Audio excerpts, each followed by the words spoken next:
건강 365 포인트 쏙쏙. 우리가 꼭 알아야 할 부분들을 정리해드립니다. 오늘은 관상동맥 질환, 특히 심근경색에 대해서 알아봅니다. 서울 아산병원 심장내과 지금 박덕우 교수와 함께 하고 있습니다. 네, 교수님, 그러면 또 체중과 혈압, 콜레스테롤, 그리고 혈당까지 수치 변동이 클수록 심근경색의 위험이 크다는데 이게 맞는 얘기입니까? 네, 맞는 얘기입니다. 이제 여러 연구 결과에서 이런 얘기들이 나왔는데 체중이 갑자기 는다든지 콜레스테롤이 갑자기 증가하든지 당뇨가 있는 분들이 혈당이 갑자기 증가하게 되면 심근경색의 발생률이 한 1.5배에서 많게는 2배 정도 그렇게 증가한다고 여러 이제 연구 결과에서 나오고 있습니다. 그러니까 갑작스러운 변화를 의미 있게 보는 건가요? 맞습니다. 네. 또 심근경색으로 인한 가슴 통증, 협심증과 비교할 때 훨씬 더 심하고 오래 지속된다고 들었는데요.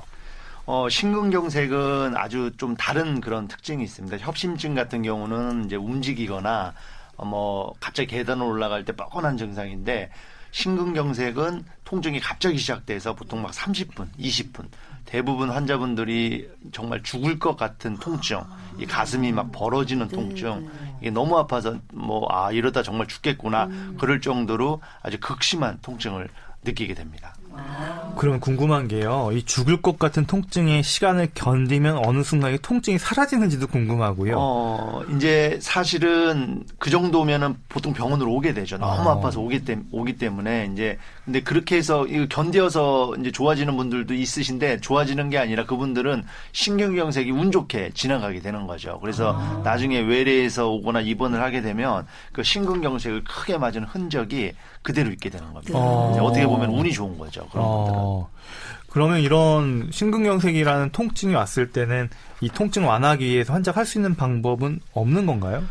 보통은 저희가 이제 환자분들한테 협심증으로 다니시는 분들이 보통 협심증은 한 70% 이렇게 막히신 분들인데 심근경색은 100% 막혀서 그때부터 심장 근육이 막 죽기 시작하는 시기거든요. 그러니까 이제 통증이 시작될 수밖에 없는 거죠. 그래서 보통은 우리가 혀 밑에 넣는 약을 넣어서 통증이 한 3번까지 했는데도 안 가라앉으면 바로 응급실로 오라고 얘기를 합니다. 그러니까 혀 밑에 넣는 약을 갖다가 응급실에 사용해 볼 수 있지만 네네. 사실 효과가 없으면 바로 응급실로 와야 된다. 응급실로 오셔야 됩니다. 심근경색에 있어 또 골든타임 2시간이 당부된다고 들었는데 이건 어떤 의미인가요? 보통 이제 2시간 내로 하면은 우리가 이제 이제 딱 막히는 순간부터 심장 근육이 죽기 시작합니다. 심장 근육을 한번 죽으면 정상으로 이제 안 돌아오는 뇌랑 거의 비슷한데요. 한 2시간 이내에만 응급실로 오시면은 심장 근육의 절반 이상을 살릴 수 있습니다. 그때부터 이 시간이 지속될수록 심장 근육이 죽는 게 점점 가속화되는 거죠. 그래서 2시간 이내가 골든타임이고 12시간까지는 우리가 해볼 수 있는데 그때쯤이면 보통 한 90% 이상의 심장 근육이 다 이제 괴사가 되게 되는 거죠. 심장 근육이 죽었다는 건 결국은 심장 박동에도 문제가 있을 맞습니다. 수 있고 네. 심장을 갖다가 쪄주는 힘에도 문제가 있을 수 있다. 맞습니다. 이 또 빠른 조치만큼이나 중요한 건 예방이지 않을까 싶은데요.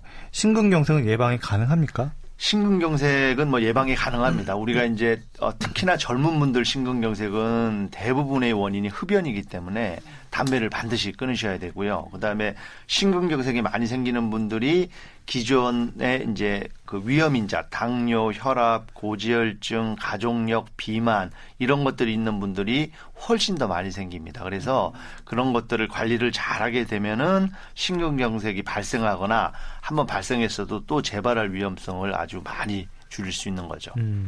그럼 심근경색의 고위험군이 따로 이렇게 있는 건가요? 네, 크게 3가지, 3대 요인, 5가지 요인이라고 하는데 대표적인 게 흡연, 그다음에 고혈압, 그다음에 당뇨, 그다음에 고지혈증, 그다음에 가족력이 있는 분들이 또 이것도 많이 생깁니다. 그래서 어머니, 아버님이 심근경색을 앓았거나 협심증을 앓으셨다 이러면 자제분들이 그 질환이 발생할 가능성이 굉장히 높습니다.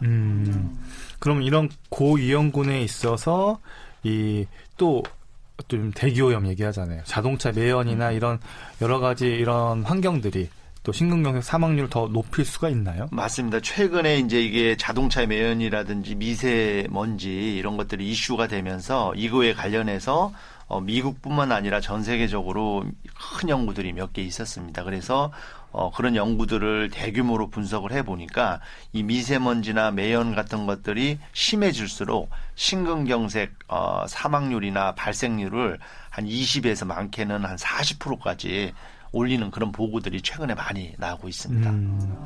근데 이 심장 근육에 있는, 그러니까 심장에 있는 관상동맥, 혈관에 어떻게 미세먼지가 영향을 끼치는 걸까요?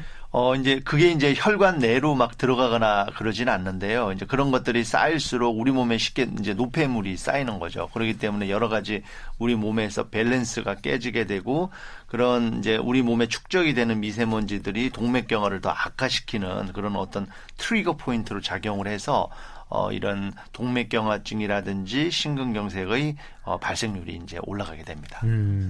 그런가 하면 또 고위험군의 경우에요. 얘기하신 이 저용량 아스피린 복용이 예방에 도움이 될까요?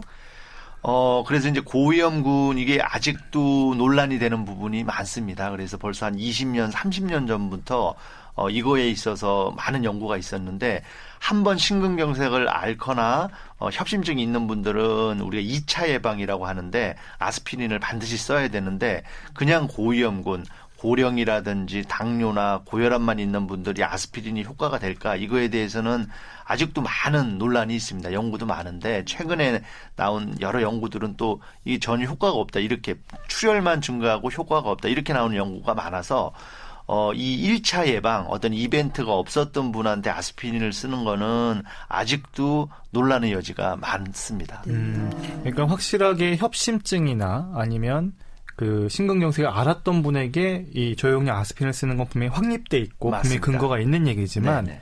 이런 거 없이 그냥 고위험군, 뭐 흡연하시는 분이나 뭐 고혈압이나 이런 아스피린을 쓰는 거에 대해서는 여전히 논란이 맞습니다. 많다. 맞습니다. 그럼 논란이 많은 와중에서 네. 먹어야 돼요, 말아야 돼요? 이게 참 쉽지 않은데 여러 가지 이렇게 논란이 많기 때문에 어떤 선생님들은 쓰시고 어떤 선생님들은 안 쓰시고 그렇습니다. 네. 그래서 저희 같은 경우도 큰 연구 결과가 뭐 효과가 없다. 그냥 출혈만 증가한다. 이렇게 나오면 또 안 썼다가 또 반대되는 연구가 나오면 좀 썼다가 이렇게 연구가 이거에 대해서는 아직도 뭐 몇 년이 지나면 자꾸 바뀝니다. 네. 그런데 이렇게 논란이 있다는 건 저용량 아스피린이 뭔가 부작용이 있기 때문에 지금 맞습니다. 이런 얘기가 나오는 맞습니다. 것 같은데 그것도 네. 한번 지적해 주시죠. 그 아스피린이 굉장히 좋은 약이죠. 벌써 뭐 나온 지가 뭐 60년, 70년이 지나고 가격도 싸고 이게 하나에 뭐 정말 100원도 안 하는 약이고 굉장히 효과적입니다. 이게 피를 묽게 하기 때문에 갑자기 혈관이 막히는 혈전을 막는 대표적인 효과가 있는 반면에 피를 묽게 하니까 출혈이 또 생길 수가 있습니다. 그래서 그냥 피부에 살짝 나는 출혈이면 괜찮은데 위장 출혈이나 이게 이제 뇌에도 출혈을 증가시킨다 이렇게 돼 있기 때문에 그 효득이 있는 반면에 그만큼의 또 위험성도 있게 되죠. 그래서 그 안전성과 이런 유효성을 다 같이 봐야 되는 상황입니다. 그렇군요. 그러면 이 아스피린의 경우 좀 더 얘기를 해보면요. 아까 이미 이벤트가 있었던 협심증이나 아니면 심근경색이 있는 분들한테는 써야 되는 약이잖아요. 맞습니다. 네네. 그리고 이분들은 평생 먹어야 되잖아요. 맞습니다. 네네. 그런데 이분들이 오히려 임의로 본인 마음대로 난 이제 먹을 만큼 먹었고 지금 건강하니까 임의로 복용을 중단하면 이거는 좀 어떻습니까? 이거는 뭐 굉장히 위험하죠. 그래서 대표적으로 우리가 아스피린을 평생 쓰셔야 되는 분들이 스텐트를 넣거나 심근경색이나 뇌졸중을 한번 맞으셨던 분들은 다음에 또 생기면 이제 굉장히 위험하기 때문에 아스피린을 무조건 쓰셔야 되는데 정말 외래 보다 보면 100명 중에 한두 분은 이제 다 나은 것 같다고 약을 임의로 끊고 오시는 분들이 있으십니다. 근데 그런 분들이 응급실로 다시 실려오는 분들이 왕왕 있으셔서 이런 분들은 절대로 약을 끊으시면 안 되고 꼭 복용을 잘 하셔야 됩니다. 네. 그리고 또 뛰면서 심전도를 보는 운동부하 검사나 혈액 검사로 혈관 건강의 위험을 미리 알 수 있다. 뭐 이건 어떻습니까? 네, 맞습니다. 그래서 우리가 이제 운동부하 검사는 통상적으로 협심증이 계단을 급히 올라가거나 빨리 뛸 때 증상이 나타나기 때문에 이렇게 뛰면서 심전도를 보는 운동부하 검사를 해보면 협심증이 있는 분들은 이제 아주 특이한 그런 심전도의 변화를 우리가 확인할 수 있습니다. 그래서 정확도가 대략 한 뭐 70에서 80% 정도로 알려져 있고요. 혈액 검사로 우리가 혈액 건강을 볼 수 있는 거는 콜레스테롤이나 당뇨라든지 여러 이런 수치들을 보게 되면 이분이 혈관의 상태가 어떻겠구나 하고 가늠을 하는 거죠. 그래서 고지혈증이 있거나 당뇨가 있는 분들은 그만큼 혈관 상태가 안 좋다고 할 수 있습니다. 그런데 반면에 운동부하 검사나 혈액 검사에서 정상이라고 해서 정상으로 판정이 나왔다고 해서 안심을 해서도 안 되는 거죠. 안 되는 거죠. 맞습니다. 정확도가 운동부하 검사 70에서 네. 80%면 네네. 나머지 한 20%에 30%는 맞습니다. 부정확할 수 맞습니다. 있는 거니까요. 네네. 그렇죠? 그럼 더 확실한 거는 심장 혈관 CT일까요?